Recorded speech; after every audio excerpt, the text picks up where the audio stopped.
ইবাদত করে নামাজও পড়ি, যা যেটা করার যেটুকু করার করি। আরেকটা যেটা চাই, দেশের মানুষকে তুমি ভালো রাখো, দেশটাকে শান্তি করো, দেশটাকে ঠান্ডা করো। তুমি দেশটার উপরে একটু আমাদের পৃথিবী, এই যে ছোট ছোট বাচ্চারা রাস্তাঘাটে মারা যাচ্ছে, এই হচ্ছে, তুমি একটু খেয়াল রাখো। তুমি ছাড়া তো কেউ নাই, আমাদের কেউ নাই, কার কাছে বলবো আমরা?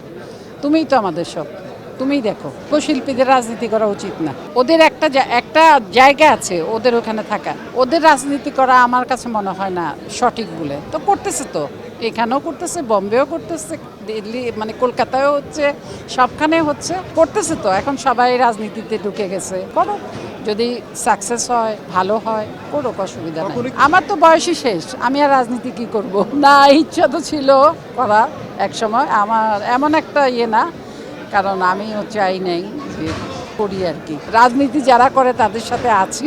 একসময় আমি জিসাস করতাম, এমন দিনও গেছে আগে, আমাদের খালেদা ম্যাডামের সাথে ইফতারিও করছি, খালেদা ম্যাডামের সাথে আমরা বসে একসাথে চাও খাইছি, একই টেবিলে বসে গল্পও করছি। ওই দিনও গেছে আমাদের, যায় না যেতে। হ্যাঁ, ওনার বার্থডে কেক কেটেছি, ওনাকে কেক খাওয়াইছি, অনেক কিছু করছি ওনার সাথে। মানে ইফতারি করেছি কয়েকবার, ওনার বার্থডে 2-3বার ইফতারি, বার্থডে কেক কাটছি আমরা, করছি আমরা, করি নাই যে তা না, করেছি। খালেদা জিয়ার সাথে মজার কোনো স্মৃতি আছে?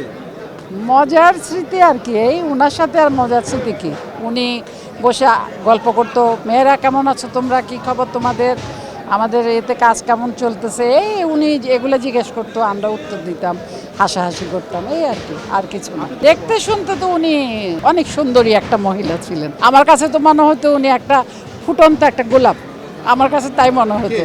খালেদা জিয়া এত সুন্দরী ছিল, উনি অনেক সুন্দরী ছিল। আমি তো মাঝে মাঝে বলতাম, ওনার মতো সুন্দর হইলে তো হইতোই আমরা। ওরে বাপরে, তার যা গায়ের রং, তার যা সৌন্দর্য, চিন্তা করা যায় না, অনেক সুন্দরী ছিল।